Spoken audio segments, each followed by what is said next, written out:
Hello, hello, hello everyone. How are you guys doing today? We are getting ready for the stream to start. We are going to have a special pregame interview with a player from Sakura Feesh, also known by the name of Nookster. Just waiting for him to hop in here. But while we're waiting for that, I do have a special guest as mentioned. I found a Sai. Some of you might know him. How you doing today, Sai? I'm pretty good. Welcome break from calculus. So it's always a great time then. True, you gotta get some play mixed in with that work. You can't work all the time. Exactly. It's not productive, you know? Exactly. But yeah, so we have a game that we've cast before. I don't remember the results exactly. But in preseason for this league, Sakura Feesh in 404, Brain Not Found played. I'm pretty sure it was 2-0 for 404 if I remember. Because I don't think they dropped a game until regular season. But it is going to be an exciting series, and it's going to be a lot of fun to cast. We have my favorite mid laner back, XXX Clipmaster XXX. Beautiful name. Honestly. Goated name. I wish I thought of that. It's not bad. And yeah, I know this is your first time casting with us, so we have a bit of a smattering when it comes to ranks. Most people are plat or higher. I want to say Clipmaster, if I remember, is actually a former Masters player. And then Synexus, I've talked about him a lot on stream because he's very fun to watch. He's actually a former Challenger jungler. So it's gonna be an exciting series. I'm really excited to cast these guys again because I remember the game being extremely close. We have the Magic Dong is a Heimerdinger one trick in the top lane for Sakura. No. So we'll have to see if the Dinger Donger gets through. I know you know a thing or two about one tricking, so. But I play like 3 characters. Okay. the real question. I play than every other character combined. I play Nunu instead sometimes. I know you've also been like experimenting a bit with some Kayn recently too. Picked up Kayn, especially as a counter to Jarvan. I found that's amazing. And then Poppy, I've been playing left and right because it's just so good into certain comps right now. Yeah, I've also been pretty big on the Poppy train. I think she's pretty cracked. It's hard to find like a game where Poppy won't be relevant just because of like how many inherent dashes there are in the game. And if they don't have a lot of dashes, they're like super immobile and like slamming them up against the wall, they're just not going to have a good time. Yeah. And I honestly think if you're playing like competitive and serious, especially with a team, if Poppy's not in your champ pool, your team's at a big disadvantage. Yeah. There's some games where she just wins you the game by default. Yeah, I definitely agree. Poppy is pretty goated right now. Hey. And I feel like there's not a champ with such obvious, Poppy is good when she's good. It's easy to tell, and there's just inherent value. I feel like there's not a lot of champs that are such direct and simple counters. Yeah, I definitely agree. And it's weird because like the thing is Poppy's such a good counter, but like she's also just like a safe blind pick because the tank build, dude. Yeah, exactly. She's just like an engaged tank. Looks like we're about to get ready for draft. Do you have the spec link? Ooh. I see it in the Discord. Cool. I was just wanting to make sure you had it up and running. Appreciate it. So there we go. As mentioned, expected Heimerdinger ban and expected Shen ban. The top laner for 404 is actually a Shen 1 trick also. So we got 2 1 tricks in the top lane. We'll have to see. Do we know who these teams typically play around? Like what lanes? 404 typically plays around Kaysel or Synexus. In preseason when T-Bry was their top laner, he was a pretty nasty split pusher. but I would definitely say Synexus and Kaisel are where 404 plays around. Sakura, if I remember, their mid laner is typically their center point. He's their highest ranked. He's pretty good. And we're going to see that with the bans, as we see the Anivia banned out from 404 also in another one of your favorite, Fiddlesticks. Fiddlesticks is beautiful. He's good right now, too. What is it that makes... Oh, go ahead. Is patch 7.17 alive yet? Nope, still 16. Okay, so the buffs to Seekers hasn't come through. Mm-hmm. I'm looking forward to that for the mid lane metas. It's weird. It's like it is a buff, but at the same time, like the gold efficiency really stinks to like have 300 extra gold. Yeah. They are hard targeting Synexus here with that Trundle ban. We see the Heimer ban. This has to be This has to be Shen. There's no way they let Shen through the draft. And Shen's not a bad blind pick if I'm remembering correctly here. Yeah, Shen's not a bad blind pick. Early. Yeah, I definitely don't see that one getting through, but we'll have to see here. Maybe they've cooked up some. They could have been waiting to see the Heimerdinger ban. Yeah, there it is. Because maybe he's confident in that matchup. The Olaf ban. Okay. I can see that. Olaf is pretty good into the comps 404 likes to play. They like to play a lot of CC from their like support position. I'm curious to see if this opens up a Malzahar first pick for Sakura. It is both mid laners' main pick, but no, he's going to lock in the Zilean! That's a ballsy blind, but it's also flex between mid support, which is huge. And, you know, this is no shame against Void Shifter. I think he's an incredible player. But what does he have in his pool that really punishes a Zilean? He just likes to play passive scaling champs, and Zilean's good into all those. Yeah, exactly. I actually like that first pick a lot from them for that reason alone. Into it, though. Annie, I think, is one of the few things that could punish it. The Malzahar, I think, is kind of just a handshake. Like, you get Zilean, but I get my best champion, so we'll have to see how he can perform on it. Mid lane might just be super passive. Yeah, or definitely. Or a center point for the junglers. Yeah, I can go about this. I can definitely see it being both ways. Malzahar, ooh, a Nami pickup. Think they'll take the Lucian away? Or are they going to let them have the Lucian Nami early? It's rough because, like, Lucian, he's fine, but he's not great without the Nami. Nope, they're actually just going to go to a huge power pick in the meta in Sivir right now. And this is a champion I'm going to let you talk about because I'm dog at him, but I know you've been pretty big on Kayn lately. Kayn, right now the meta's purple Kayn, really. You go red with Rost and then build a lethality item. I'm noticing KR Challengers seems to be running solely Prowler's Claw, but Eclipse is also really good for sustain. There's a lot you can do with that. So we don't actually see the Nami Lucian picked up. We see Miss Fortune picked up, which I like a lot into a pick like Sivir, because, you know, Sivir is all about movement speed, so being able to slow is really good. The only scary thing I see is when you have like such a wombo ult, as we see Udyr banned away, the Zilean ult can really counter like if Miss Fortune is only able to get on one person. Oh yeah, Zilean ult with Kayn is going to be a beautiful sight. Especially if he builds a lot of lifesteal. If Kayn gets fed, he's just going to run away with the game. Yeah, absolutely. That's a really powerful combo. Yeah, I definitely agree. And he's also going to be running at the speed of light when Zilean E's in, and then Kayn E's. Yeah. Do you think it's going to be a Zilean mid and have it basically Zilean just simp for Kayn all game? I do think it's going to be a Zilean mid. It was one of Clipmaster's notable picks. He's got about 7 games on it in about a week, so I do think it's going to be there.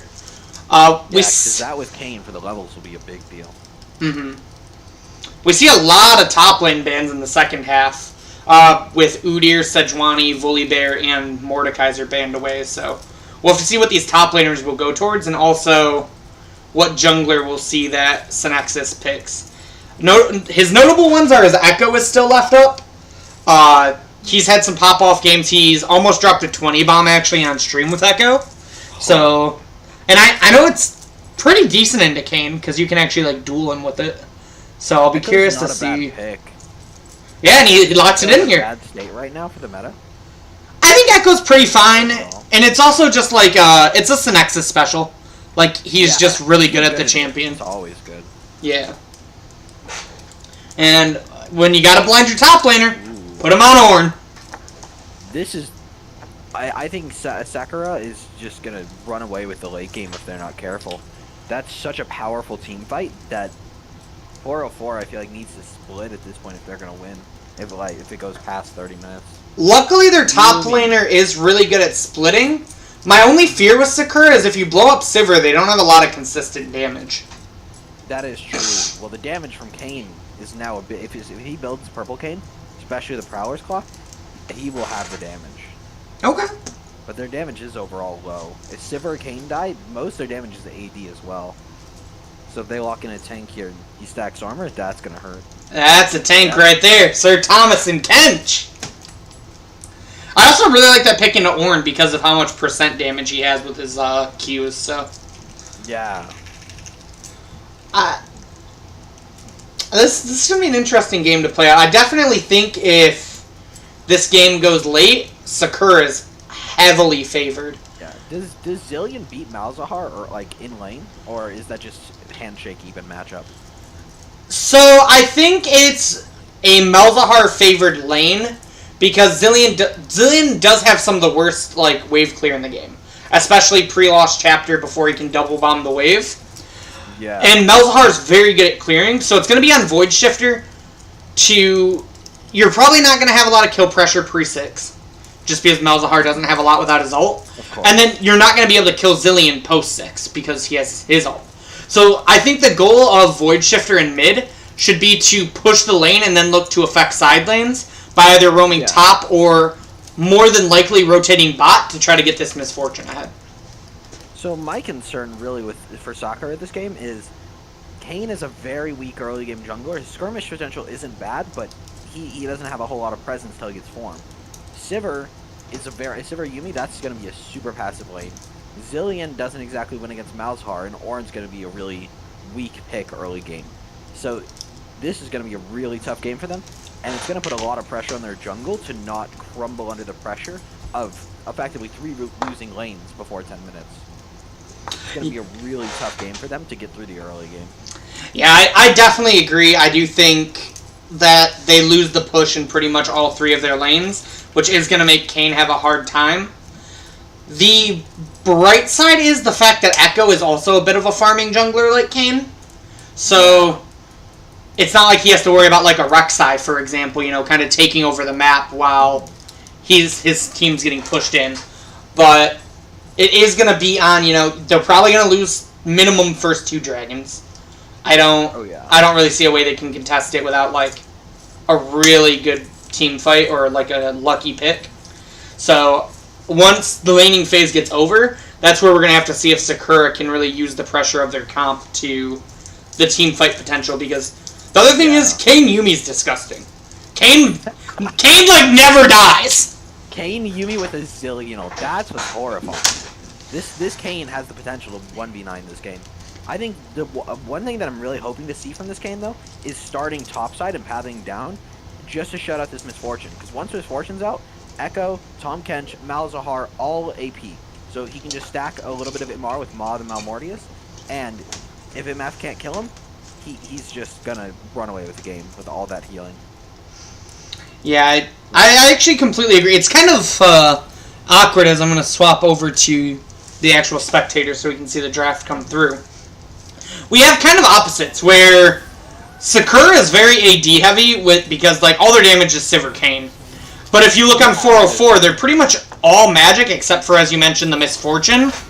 So I feel like we're going to see like items stacked in the opposite direction. Like Sakura is probably going to build, you know, like you mentioned, the Maws. And we're going to see 404 build, you know, along the lines of armor. Like, I would not be surprised to see a second or potentially third item Zhonya's on Malzahar and Echo. And also seeing, like, Tahm Kench just stack that armor. Especially Thornmail. Gosh, this is a Grievous Wounds game if you're on the side of 404. Exactly. Although if Zilean gets a huge lead early, if Kayn somehow gets him fed, that's going to really put a damper in their scaling in terms of armor. So, one thing I want to move towards while we're watching the draft come through is I want to do like a small breakdown of each lane. So I know we've talked about it a little bit, how we feel like each lane on 404 is pushing. But how do you feel like the Ornn-Tahm Kench matchup is actually going to play out? I think Tahm Kench is going to really pressure out Ornn early. But once Ornn hits 6, he can play much more aggressive with his Kayn. So Ornn's gonna have to play slow until realistically 6, and then hope his jungler's there before Echo. Yeah, I definitely agree, and I don't think I could have asked for a better draft to have you as my co-caster, because I think this game is going to be a lot about the jungle, where we're going to move to talking about next. This Kayn and Echo. Yeah, so Kayn and Echo here. This matchup, both of them are really well scaling champions. Echo's got a better early game, but his ganks are much more... They're much less reliable, I should say, because he has to land his W and then pray that they stay within the range of the W after casting. So his ganks are going to be less reliable, he's going to scale well, and Echo has the power to 1v9 this, but with Zillion ults and Sivir spell shield, that's going to be a much taller task for him to carry, compared to a Kayn where, realistically, Malzahar ults the biggest save. Kayn can dodge Tahm Kench W, dodge Nami Bubble, but he can't stop Malzahar from ulting him. I think if he's there relied on carry, he has to build a QSS before his third item, or else he's done.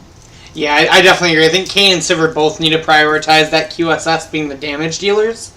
The other thing I want to note about the jungle matchup, you kind of hinted at it a little bit. I think these junglers are actually going to path opposite sides, because as you mentioned, Kayn wants to shut down this Misfortune, but I think Echo wants that, like, CC lane that he can try to play around, and I think Tahm Kench has the best CC for him. Realistically, Echo may path down, simply just Ornn, Tahm Kench, that's going to be a reasonably volatile lane. But if one of them decides they want to play safe, then what are you going to do?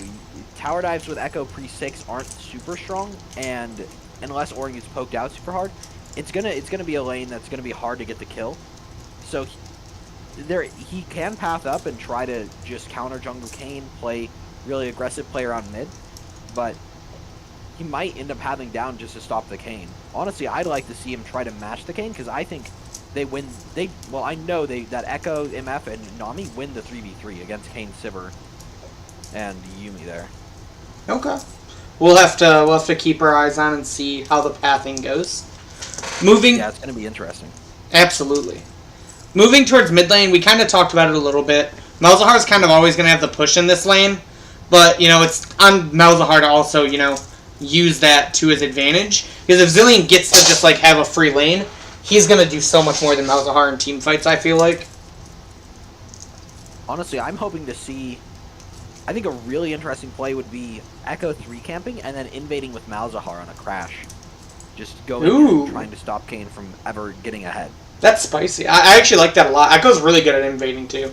He's a pretty good early game jungler, so... Echo's good. He's got that E over the wall and then dash to him. It's just so much pressure. I'd like to see Malzahar and Echo really work together to keep Kayn behind, seeing as Kayn Sivir are the win cons for their team. Yeah, I definitely think jungle mid synergy is going to be very important with the series as you mentioned, Echo and Malzahar kind of needing to pick up the tempo for this game, and Kayn and Zillion are just going to be disgusting when they start grouping together.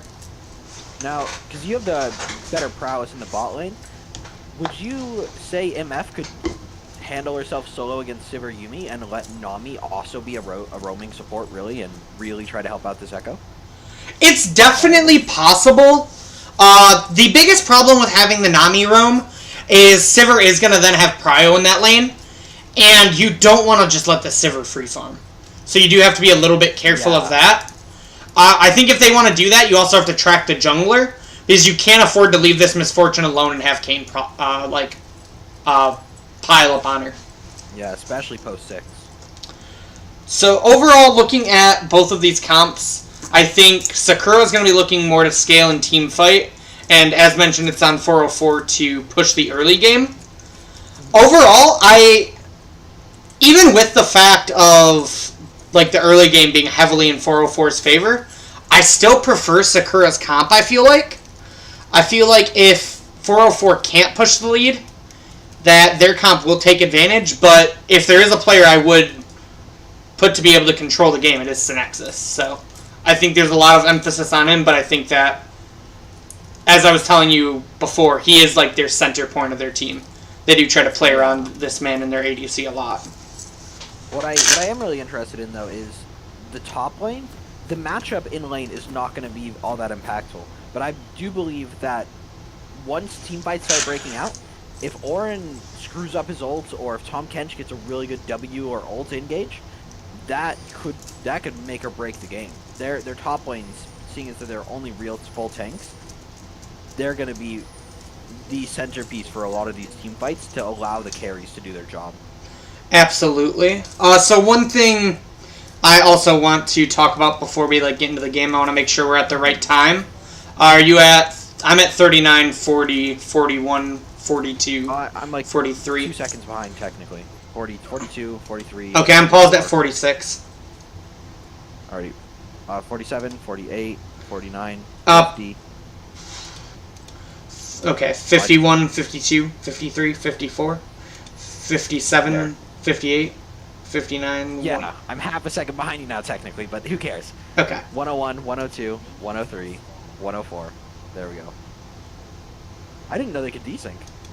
Yeah, they can desync it. Well, that's why it's time. Yeah, that's why I always want to make sure we're at the right time. But yeah, so looking into this game, pretty common things: top lane, TP, and grasp. Kayn has Ignite. How do you feel about this? And what does that mean? With Ignite? Yeah. That's not a bad pickup, but what I am worried about for the Kayn is I think he might try to invade this game then. Or play super aggro on this Echo. And if Tom Kench or Malzahar pick up on that and rotate to help him, that's going to be a hugely impactful thing. Another note is they're both starting bot side, but Kayn didn't start red, so his clear is going to be quite a bit slower. He started Raptors. So he is going to be putting Prio on the top side. Yeah, I am really curious to see how the pathing will lead. Also, chat, let me know how the sound is. I did just try adjusting it a little bit as we see, some poke in the bot lane, not having fun for Sivir, but, I don't expect Sivir to have a lot of fun in this lane early on. And Kayn is skipping Krugs. Do you think he'll invade on the red? 5 camping is very common. I still personally prefer to 6 camp, especially in champions like Kayn. But we'll have to see how this means. I think he just wants to try to get inside track on that Scuttle Crab. Yeah. What I think a lot of people don't know with Kayn is that the more levels he has and the average level in the game, as that increases, so does the amount of orbs he gets for fights. So he'll get no orbs for fighting early and a lot once he fights at level 6. So that's why farming with Kayn early is such a big deal. So you can level up and get that. Yeah, that's actually really, really good to know. We're still waiting on a little bit more action to happen. I noticed Zilean took Arcane Comet, which is pretty atypical.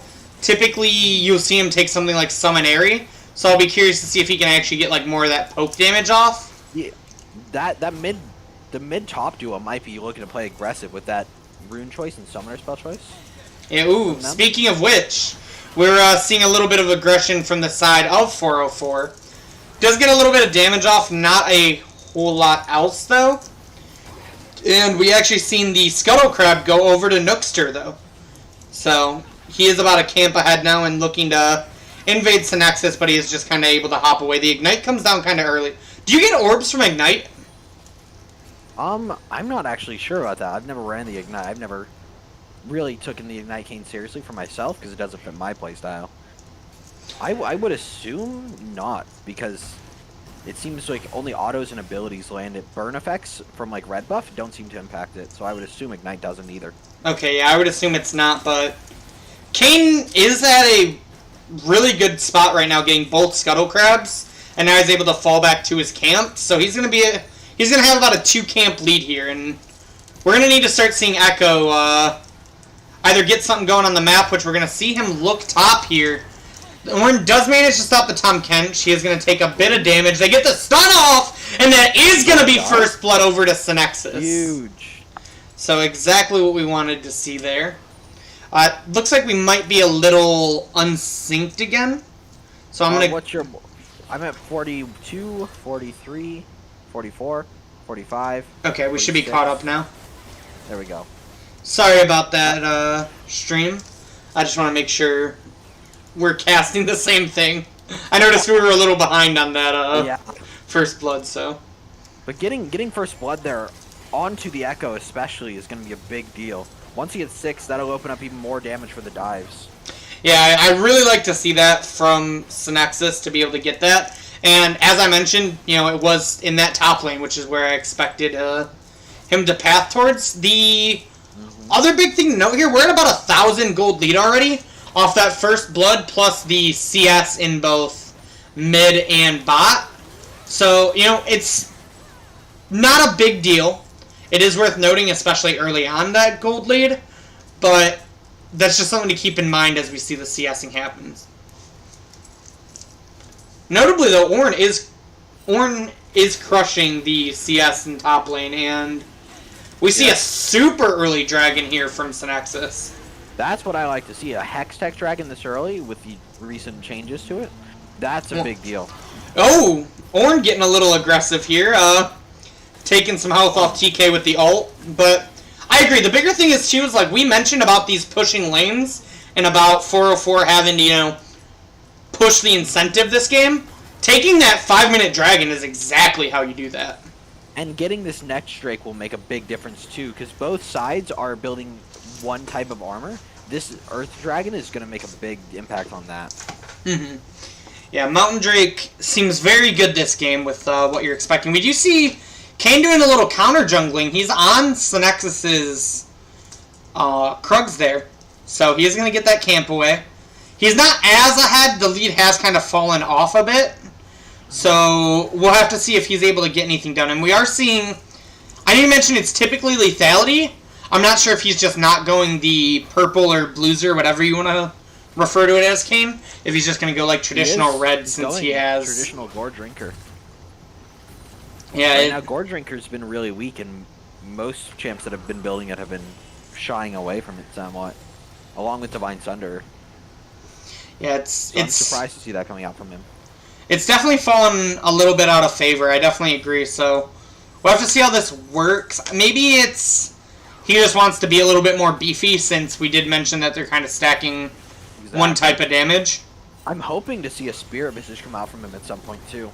Ooh. Maybe even like I would like to see Ma into Spirit Visage. That amount of healing with the Yuumi and the Zillion revive gonna make a big difference. That's super spicy. I have not thought about like building a Spirit Visage on Kane before. I love to do it when there's a lot of AP. Ma into Spirit Visage is such a powerful build.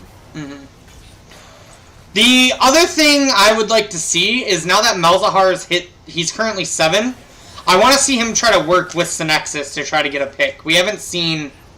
Ooh, we might actually see Nookster. He's got the event. He does get Tom Kench's flash and stops the back, so that's pretty good for him. That's going to really help out his Ornn.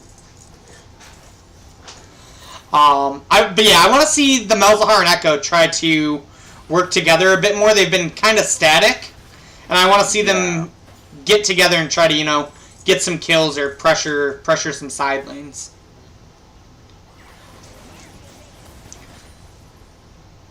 Now, we do have Rift Herald spawn, and we actually see exactly what you wanted to see, which is the Nami rotating to leave MF alone. Yeah. So it's obvious 404 is going for this Rift Herald, as we're going to see them start it here, actually. What do you want to see from Sakura? I'd like to see Sakura really just setting up to defend the dive. Kane needs to follow this Echo if he doesn't reset off this. But if Echo is allowed to take this Herald and dive with Nami on Zillion or Ornn or even Sivir, then they lose. Oh. We're actually seeing them take the fight, and the big Nami bubble from T-Bry does get the ult onto Nookster. The Malzahar comes through, but he is able to get the Kane ult down. He takes a lot of damage. He is getting down Void Shifter. They might be able to turn this fight. Kane is able to get out. Oh, but he does fall to Tom Kench's tongue. Oh. The big flash of CC coming down. They are getting Magic Dong, but he does get flash up on time to be able to flash that wall. This too. Yeah, he's able to get out, but... Beautiful fight. I had counted Sakura out from the beginning there, honestly, but they managed to turn that and trade 1 for 1. It's 1 for 1, and But Harold wants to echo. Yeah, I still favor 404's side on that. Oh, yeah, although, I will have to take a peek. Kane has not transformed yet.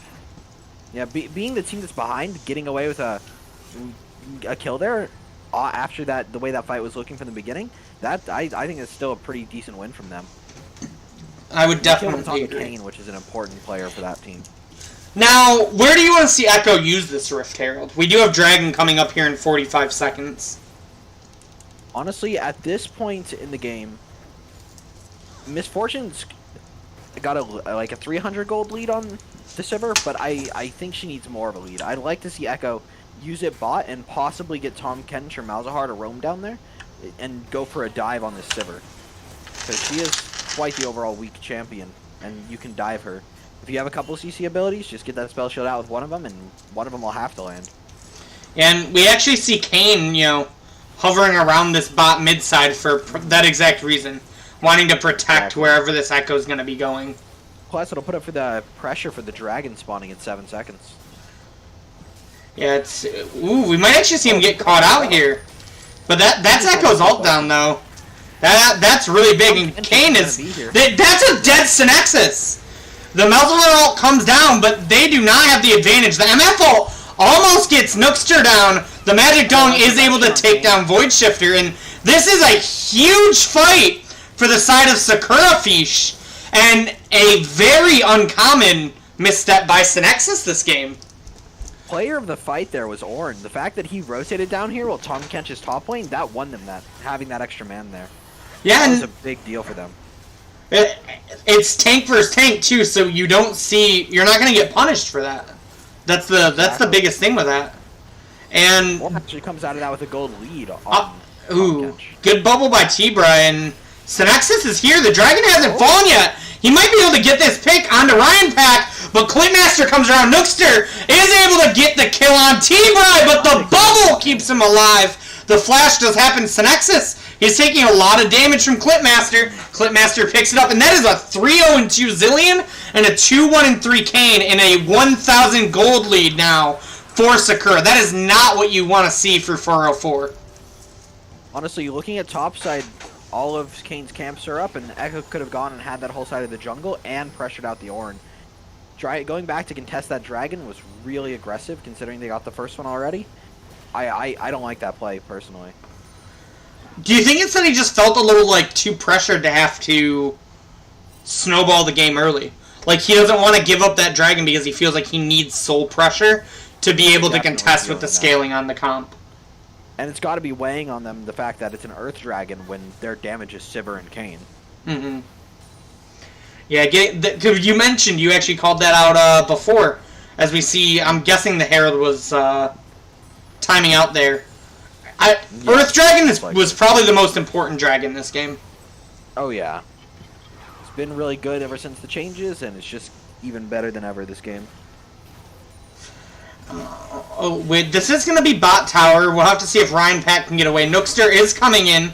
The Sivir ult comes through. They actually stop the tower from falling. The big misfortune damage, and Synexus picks up the kill on Diki. Nookster is able to take down Synexus, and the tower falls. You see the pings. Ornn's down here. Zillion's coming. Can he get the double bomb? The Nami with the big bubble to disengage. But here comes Ornhorn. Stunned as land onto T-Bry. He's going to go down. Clipmaster takes the kill. And now we'll have to see how the push goes. Void Shifter, rather, is getting a lot of damage onto the tower. And as is Tom Kench. So we now see it's almost a dead even game now. Due to them getting that bot turret. Even though it's 8-3 kills. I'm a little worried about how far this Ornn's going to be falling behind in gold. He's behind 500 right now, and that lead will only grow if he keeps roaming. And losing that tankiness in the late game for the team fights just might be enough to doom them. Yeah, it's... I feel like Orn is saying that he isn't what matters in this comp. He wants to make sure Nookster, Ryan Pack, and Clipmaster are the ones that get ahead here. And he's, to be fair, he's done a good job of that. Kane's red Kane, he's 3-1. If we take a look at gold, we actually see a 1,300 gold on Kane. So he's going to have a pretty big back here soon. Synexus tempting a little fate here in the jungle. We do see the cat get on Kane. That's going to be a scary sight. Oh, yeah. Now, we're kind of getting into an NA RAM. How do you feel about, like, the grouping around mid here? Versus, what do you... If you don't think they should be grouping at mid, where do you think they should be trying to play the game for both sides? Right now, Orin should be pushing a side lane. They have yet to get a tower, and Orin doesn't have ult. Once Orin has ult, I think, and especially with Zillion ult up, I think they win the ARAM fight. But without that ultimate, he should just be in a side lane waiting for it to come up, and he could have probably gotten half the health off that top turret by now if he just went straight up there instead of running mid. Yeah, that tower pressure right now. And a good way to get tower pressure, we do see them on Rift Herald, but Kane's bot side, so he's going to have to walk away from this. Might have been a little bit of a miscommunication to even start that with where Kane is. Yeah. And Kane, I don't think, wants to fight. He's still sitting on, I would guess around, 1,700 gold right now. Sivir should be pushing bot for that tower. She sees everybody topside. It looks like they might be looking to fight this. They are looking to fight this. The Warhorn comes down. Nookster is looking for his way in. TK doing a very good job at zoning. The Misfortune ult comes in. He does get the unstoppable on Clipmaster from killing the Nami. Nookster doesn't have anywhere to go, though, and that's the shutdown over to Misfortune. The Resurrect is coming on to the Magic Dong on Orn. He takes down Tom Kenshi, gets the knockup, but he's super low. Yumi is not able to keep him alive, so Nexus takes the kill down. And now we are seeing the Malzahar keep Ryan Pack in place. Yumi barely able to live, and so is Clipmaster. They might be able to get away, but the Rift Herald also picked up by 404. He's getting aggressive. DK gets the kill on the Void Shifter. Can they get away from Queso? Misfortune is strutting forward. The flash on the Everfrost gets the shutdown. That was insanely well played. We do see the trade with the Yumi, but insane mechanics there from Queso. That was a really greedy fight from them. Yeah, I definitely agree. I think Kane had way too much gold. We do see exactly what you wanted. Merc Treads and a Hex Drinker on him. But that fight cost them the lead. They're, 3,000 gold down. And Misfortune has Rift Herald. She just completed 2 items. This is a huge Misfortune now. Yeah. Right now, this has got to feel really hard for Kane right now because there's no turrets from blue side from Sakura here. They have yet to get one down, so they have no cryo for this. This seems like a hard fight without Zillion ult, without Orn ult for them too. Yeah. They want this dragon, but I don't know if they can contest it. It looks like they're delaying it long enough to get that up. Yeah. But with Tom Kench there and Orn being down 1,000 gold from the Tom Kench, the ability to frontline from Sakura is just dwindling. Oh, the big Misfortune ult comes through. The Orn ult is coming down. But the Yumi ult doesn't get anywhere. He doesn't have anything to do, though. He's just going to get melted down by Void Shifter. And Ryan Pack, he's going to go into Resurrection. The Suppress is going to come down. Kane does take down Misfortune, though. He is currently inside the mouth of Tom Kench. He gets spit out. Nowhere to go. T-Bry picks up the kill.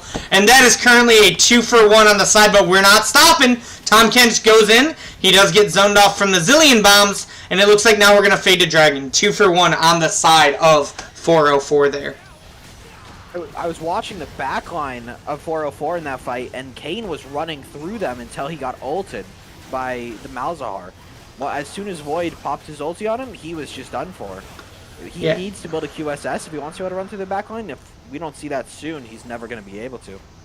Yeah, that was really good stacking of CC from the whole side of 404. The Malzahar ult into the immediate Tom Kench ult, just to make sure he couldn't go anywhere, and a little cheeky damage there from from Clipmaster. He takes a turret shot, though, and Misfortune's going to be able to run him down here. That was, never mind. You can't run down Zillion, baby. Notably, too, I love the class on Clipmaster. He's got the 9-stack Magi's over there. Man's trying his hardest. Right now, I'm looking at the gold graphs for each team. Sivir has a 2.5k gold or 2.5k gold deficit against the Misfortune.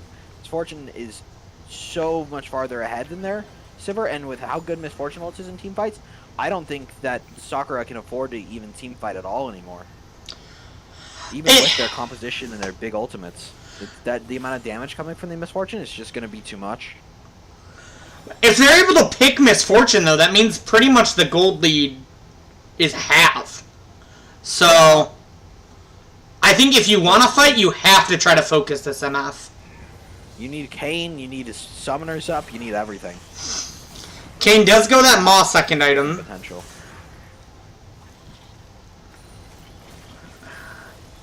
Yeah, the biggest thing is the gold difference between top and ADC this game, I feel like. I feel like that's kind of where the story is right now.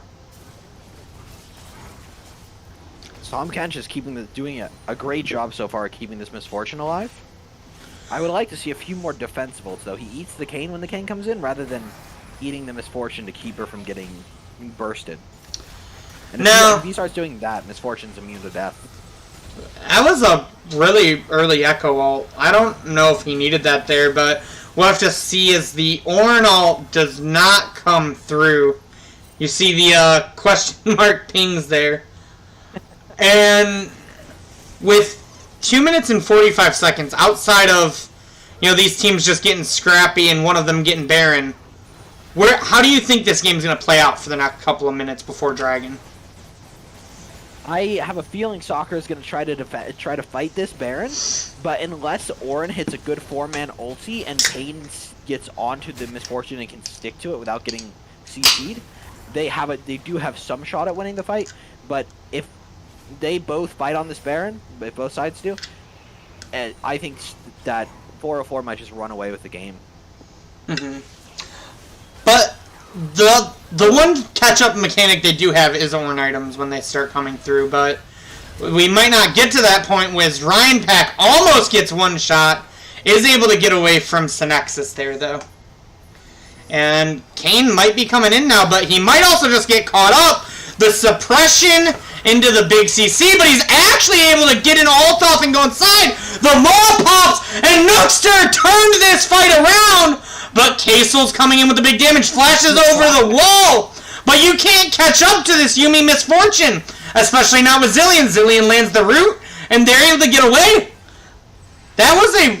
Oh, Synexus might actually be looking. Takes a couple tower shots there, and Nookster's looking back in. He gets shot down. Another overstep by Synexus, and this is. Kayn just got back to full HP with the Yuumi on him. That's ridiculous. This is how they get back into this game. It's now only a 2,000 gold lead, and they're gonna have preference on this dragon. Kayn really needs the back though. He has another 1,700 gold. He could back and buy that. Playing from behind, because he's overstepping, and I don't believe he had ulti up. No, he didn't. He did not, and that I definitely agree. We have seen some oversteps by him. It might be, like you mentioned, not used to playing from behind, or the nerves. We're not going to talk about Tahm Kench missing that scuttle crab there. Do we see? No, he's going towards Death Stance. Take your scuttle. We're not actually going to see the QSS on Kayn yet. Honestly, on Kayn, I would like to see QSS and possibly even an Anathemas as the resistance item for this Misfortune. I don't hate the Death Dance, though, because that does give some bonus damage, which will help him burst it down. I don't think it's a bad call, but I don't know if it's the best possible one either. Yeah, we'll have to see how things go as we're getting ready for this dragon fight. The Ornn Horn raining down. He gets the double knockup. Kasel does get hit by that. We hear the Sivir ult come in. Tom Kench is taking a lot of damage, though. The Yuumi ult comes through, but the Misfortune ult shreds the team fight, and Nookster just gets destroyed by the Malzahar ult. The Zilean ult comes through, and Synexus kills down on Dinky, and he goes down. Not having a QSS lost Nookster that fight. I noticed Orin, he went in super, he overextended for that engagement, and they just weren't able to follow up on that, and then Misfortune ult zoning. And their setup position was just not there for that fight from Sakura. They just were not in the right position, and it's going to cost them.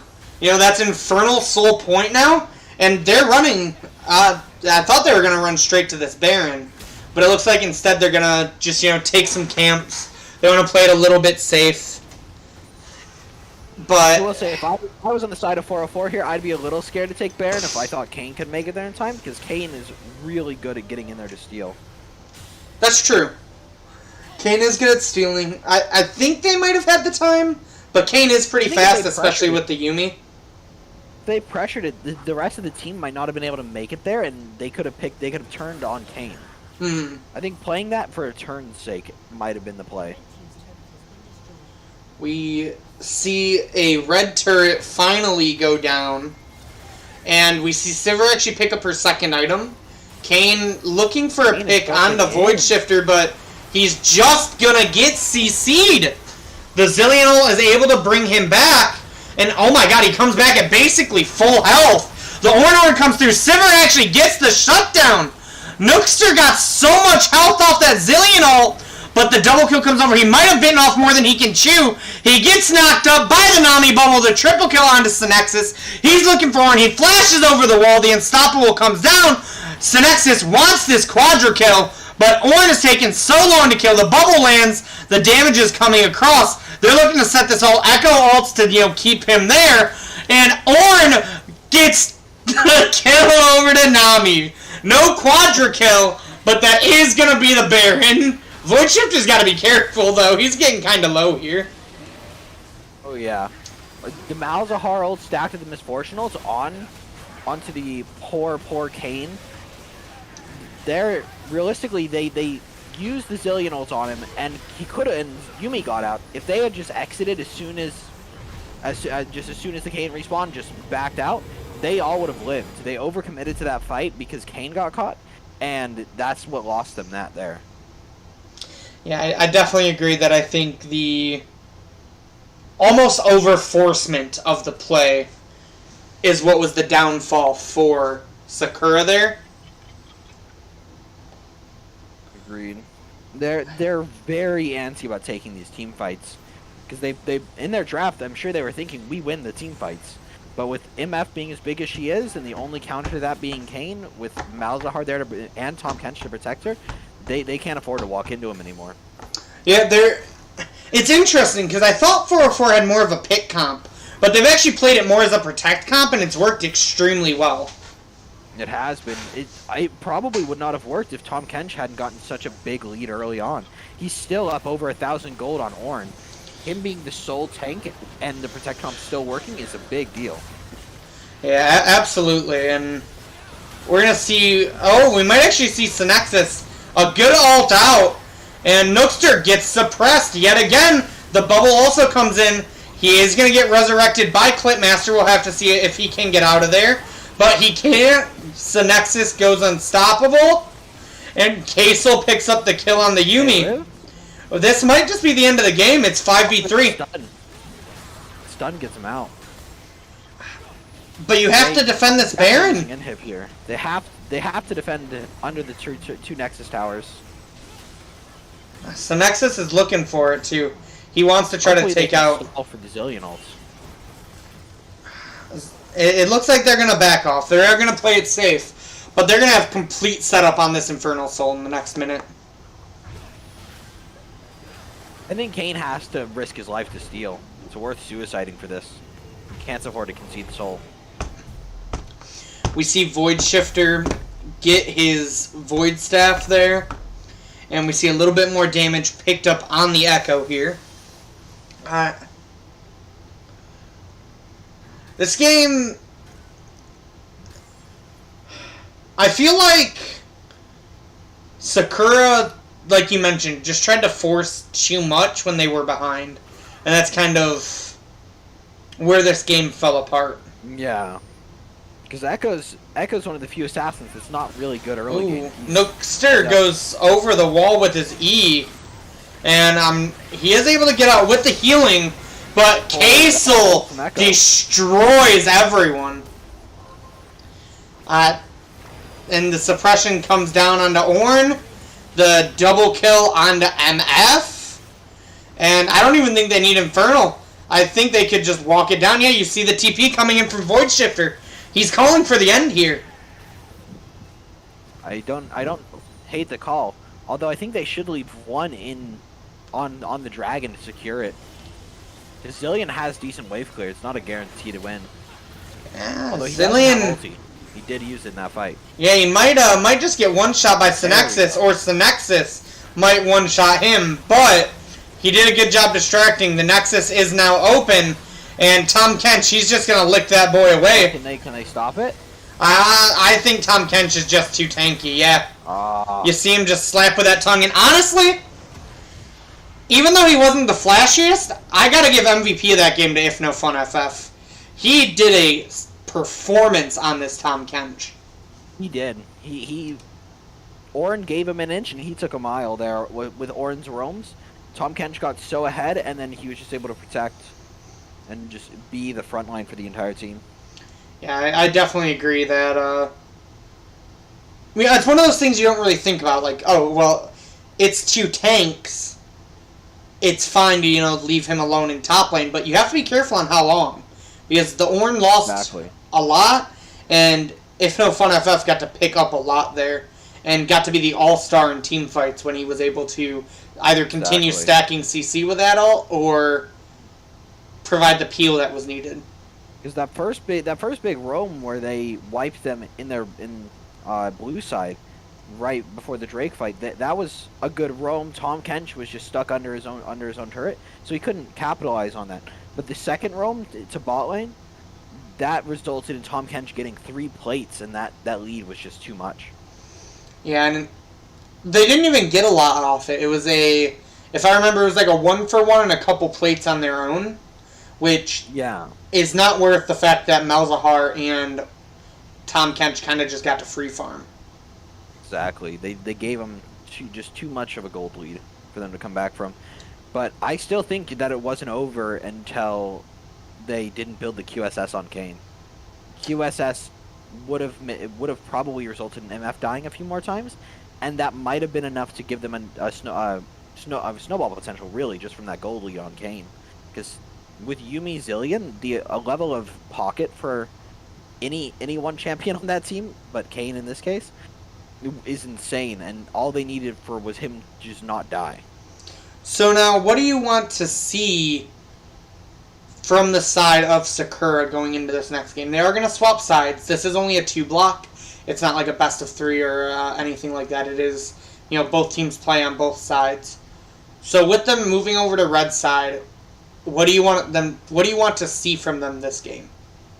I want to see them draft a clear lane to play around, because they had no real lane to play around. Ornn kind of roamed a lot. Zillion was also, kind of a play for the team kind of guy, and then Sivir's like, okay, I'm just going to free farm.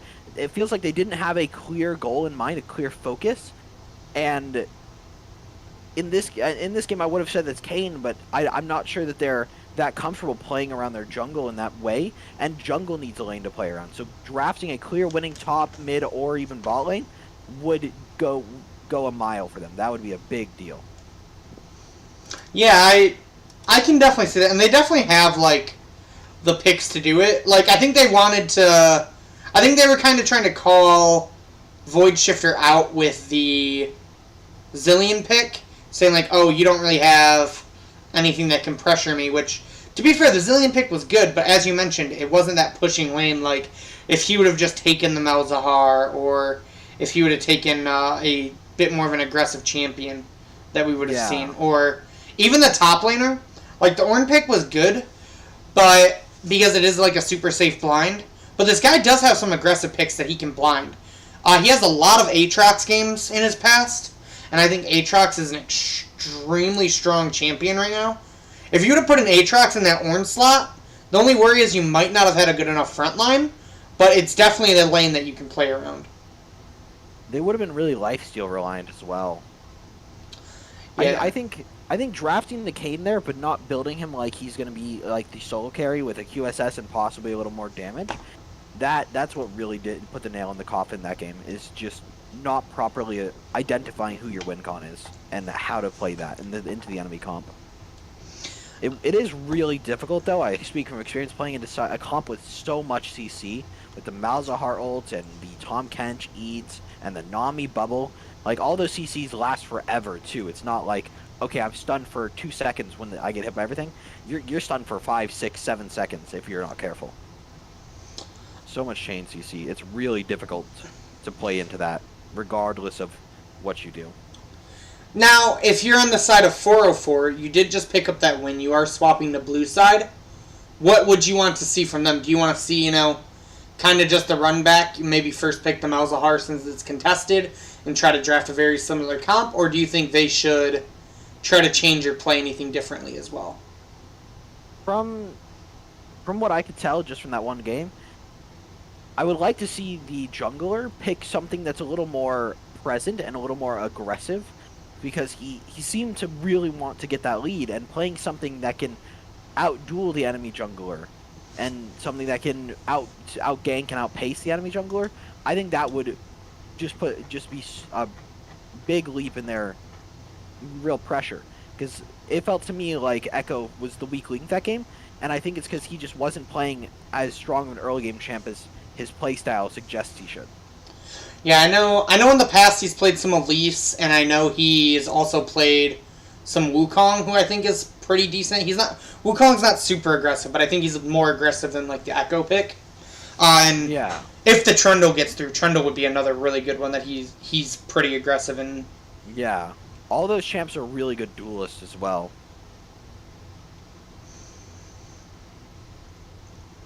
So we are still just kind of waiting for lobby to start here. While we are waiting, if you have any questions for us, feel free to ask them in chat. Let me know how sound is. I know Dwayne made a comment earlier, and I did try adjusting. I lowered myself down and up Psy a little bit. Let me know how this is. I've been trying to work on audio volumes for the past couple streams. Not the easiest thing to balance, especially with a rotating cast of co-casters, but we'll get there, Also, I want to make sure if you guys are liking the stream, and if you check out any of the VODs that have been posted, I would super appreciate it if you give us a like, a subscribe, give us a follow. If you want to give us a comment, that will also help out. Just try to help bring some more attention to the stream. We are going to be starting up. It's pretty good, maybe 10% less volume on me. I can certainly do that. Let me go ahead and adjust that. Oh, and make sure you guys tell Let me know. I'm the best co-caster you guys have heard, and that he should do it with me every time, so that he has to and feels morally obligated to. I will definitely invite Sai back if things do go well. We gotta keep our eye on him though. Sai's a wild one. No, all things serious though. I have enjoyed this. You and I always have a great time whenever we're together. Back in the days of just goo and goggling over jungle together. Oh yeah, and I enjoy not having to say a word when team fights break out, because that's the most stressful part of casting to me. That's the best part in my opinion. Alright, we're gonna go ahead and throw up this spectator link and drop you guys over here. Awesome, thank you Duelist for letting me know how the sound is. But yeah, we're gonna get into draft here soon. We're actually seeing them ready up. Were you able to grab the link, or do you need me to shoot it to you? I got it. Cool. Also, I'd love to see Daddy Duelist cast with you. That sounds like a fun time. His internet's good going again, so that is a possible. Internet is quite important when you want to cast. I do say so Nah. myself.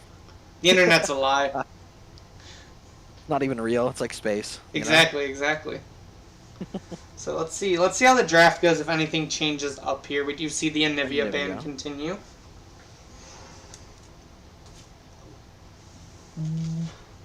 What do you think the reasoning behind the Anivia ban is in specific? Do you think it's just to take Clipmaster off a comfort pick, or do you think it has something to do with how they like to play on the side of 404? I think it's also that realistically 404 likes to be the comp with CC, and Anivia's got such good zone, and so when they stun somebody, Anivia ults, and then you just can't really walk up on them.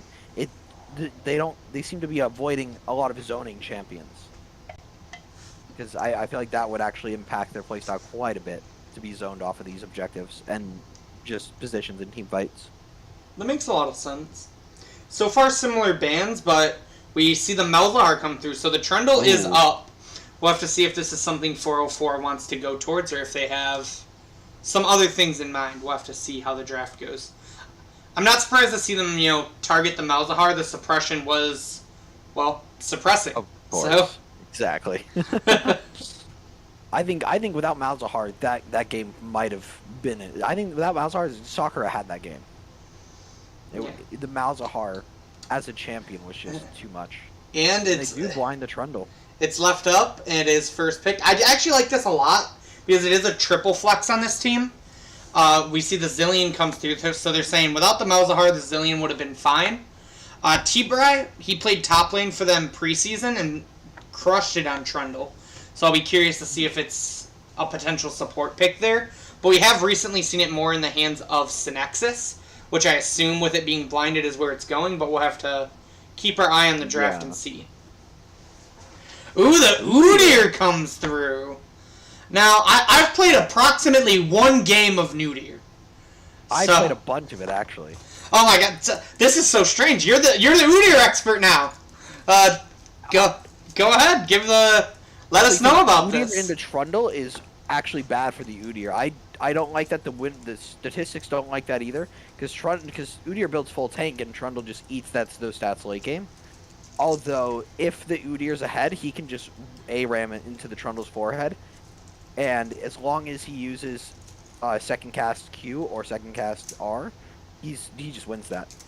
Speaking of just running it down, we get a Mordekaiser in the top lane, so we're not going to get that tank v tank snooze fest that we got. We're going to get some action in the top lane with a Mordekaiser pick. And, Yasuo lock-in!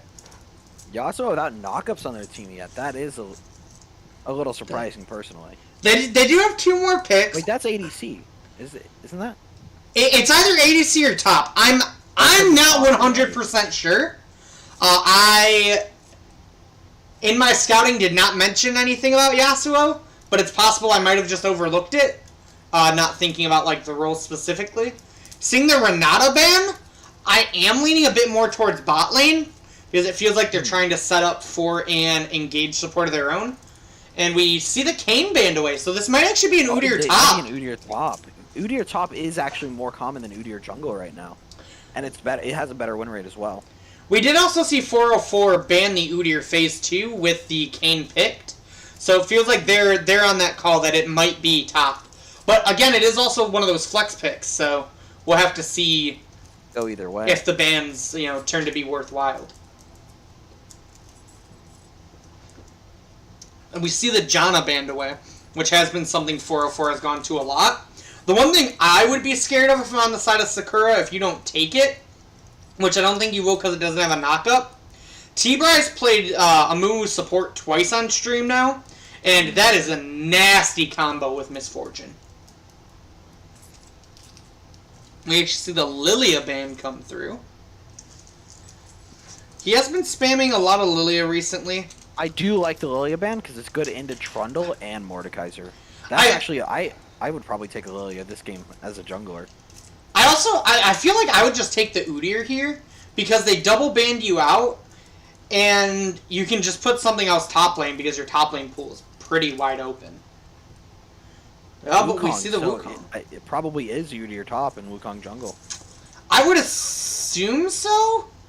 I didn't... Wukong into Trundle's also a pretty decent matchup. Yeah, Wukong in. I also like it just as like a takeaway.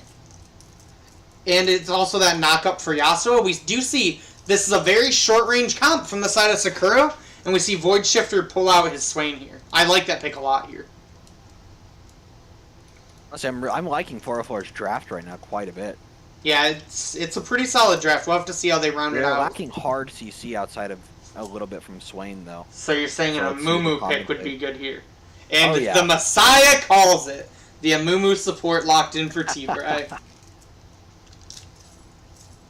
Yeah, I love that pick here. Zillion go? I am not sure. I would assume that it's Swain favored, similar to Malzahar, but Swain doesn't have the best pushing, so I feel like it's kind of just going to be a snooze fest pre-6. And the Nautilus, so this is going to be a Yasuo support, or a Yasuo ADC, and we'll have to see. I assume it's Udyr top, Wukong jungle, but Yeah. it could also go the other way. We'll have to see how that goes. I do like Zillion, though, with the comp of Sakura a lot more this game. Other than the fact that they're really AD heavy. So I am kind of worried about the Amumu and Trundle if they get to stack armor. The Udyr will end up dealing quite a bit of AP. So if the Udyr gets added here, they have some pretty good damage. Their team fight, if Wukong and Udyr need to just be tanky enough to win these team fights, and that might be enough from them. I do like the catch potential, though, from Sakura's comp, with Nautilus having the hook, Wukong being a reasonably good rotating champ, Udyr being a very good rotating champ, and Zillion having speed boost. They're going to be able to catch out 404 quite a bit if they're mispositioned. Yeah, and they do have a... It's funny, because I actually think they have the better team fight comp this time. With the Wukong and Nautilus being able to provide knockups, and then Zillion also being able to, double bomb, as well as keep whoever's going to die first alive. I actually think I like Sakura's comp a bit more for team fighting, to where I like 404 for like the pick/split push with Mordekaiser Trundle. If Amumu QRs and Misfortune ults, like what can they do to stop that? They do have the nasty Wombo. Yasuo ults, or Yasuo Wind Wall. They have Yasuo Wind Wall, which is a really big counter to this Misfortune. Yeah, Yasuo Wind Wall just might be the deciding factor for if they win the team fight. It might also be the reason they picked this. It's because it's such a good way to shut that down. And we do see it is going to be Udyr top. How do you feel like he's going to... Because you've played a bit more of him since the rework than I have. I know it's probably not been top lane, but how do you feel like he'll fare against a Mordekaiser in lane? My concern is Mordekaiser's passive is going to be good into Udyr with just the constant burn from a champion who's entirely auto-based. And also the no mana requirements from Mord. He'll win if the trade goes for too long. I'm not sure that I favor Udyr in this matchup, but I don't know entirely. Okay. I'm quite confident saying Mord wins this if they all in. Okay. I definitely think I agree. I think Mordekaiser is the better all-in champion. Now, moving on down, we do go to the jungle next, where I feel like this is night and day compared to the matchup we seen last game, where both of these junglers... Wukong does want to farm, he does want his level 6, but both of these junglers can definitely get down and dirty in the early game. They're both good skirmishers, especially. Yeah, exactly. Honestly, I think bot lane is going to be just MF shoving into Yas, and that's how a lot of this is going to go. It is reasonably volatile with a Mumu and Nautilus, but top lane's also absurdly volatile with a Mordekaiser into a auto-based champion. So Trundle and Wukong have their pick of the litter. Personally, I'd like to see them try to impact the Mord Udyr lane, because once you hit 6, the lane's kind of decided, I feel like, because of the way just Mortal's going to interact with Udyr.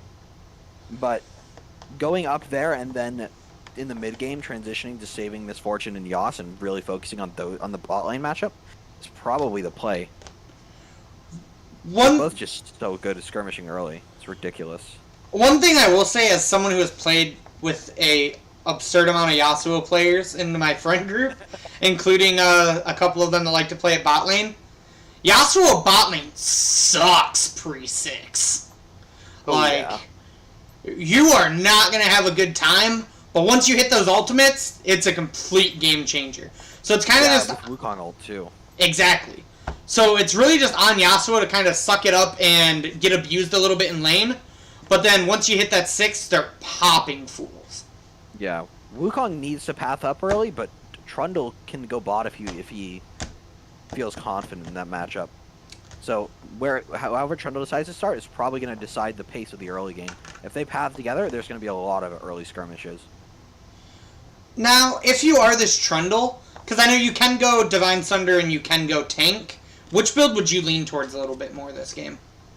This game, realistically, Wukong's good into tanks, don't get me wrong, but Divine Thunder is just not good enough to justify going that right now, even with a Trundle. I think, if anything, I would go Trinity Force over that, but probably just build into tank Frostfire Gauntlet, and because Frostfire is quite a good duelist item and 1v1 item, so you're not terrible into the Wukong with that. I know Wukong probably still going to go Divine Thunder even with the nerfs. Too. I don't think he really has like another good mythic. Not another good option. Yeah. Yeah. But I'd like to see Trundle go tank also, just because that would allow Mord to focus more on his hybrid damage and going into like a Riftmaker and just things such as that, and that would make Trundle Trundle and Mumu their front line. Just like it'll be Udyr Nautilus, and that's why Wukong will spec into a lot more damage. Yeah, and Trundle stacking armor is another thing I forgot to mention. Into Wukong Yas being their primary damage sources. Yeah, that's actually a really good point. I think armor stacking is going to be absurd this game for 404. And honestly, maybe MF doesn't run plated, but everyone should be running plated. It's Udyr, Wukong, Yasuo. The amount of auto attacks going into you there is absurd. I would justify it on MF even. I actually think I would. I think so. So, like, looking at comps overall, we did talk about it. 404's got a bit more of, like, a split pick comp. They do have a little bit of a wombo with, like, MF and Mumu Swain. But I feel like the wombo from Wukong, Nautilus, Yasuo is going to kind of surpass that, so I don't think they're going to be looking to fight. I do, however, prefer the team comp, I think, on 404. Because Sakura, as we mentioned, is, pretty AD heavy because of all the auto attacks from Udyr and then Yasuo and Wukong, and Zilean not the best damage dealer. And Trundle's also just going to eat Udyr or Nautilus alive once he hits 6, so I think I'm leaning towards 404's comp this game. Honestly, I feel bad for this Misfortune. The amount of pressure on her. Nautilus ults her, so if she ults and then that screws her. Wukong ults, Yasuo Wind Wall, Udyr runs in and stuns with his stun immunity on his E if he double casts. So there's so much that's going to stop this Misfortune from doing her job in carrying with the ultis and team fights. I want to know why they thought it was a good idea to give Olaf ult on an Udyr passive. It's quite ridiculous. It lasts forever too. It really feels like it lasts a long time. Let's make sure we're at the right time here. I'm at Alrighty. 6 seconds, 7 seconds. 7, 8, 9, 10, 11. Yeah, it 12. looks like we're in sync this time. Our synergy's on point, baby. Oh yeah. Honestly. So we got some interesting things to talk about here as we might see a potential invade from 404. I think Udyr? 404 is stacking. That's smart, honestly. Oh, they didn't ward though. They didn't ward Tribush, so they're not going to know until last second. Well, wait. Run down and ward. MF's out of position. Yeah, if MF doesn't walk down, they might die to the invade.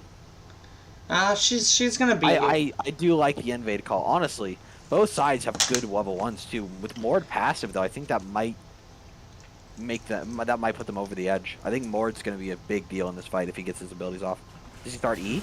Oh, the big triple Swain pull! Swain, oh, this is... But they're not actually winning. The first blood goes over to Yasuo. And Trundle is beating up Diki. Get the return kill on Yasuo. It's now 2-1. And Synexis hits the flash. The double kill for him. The beautiful stack.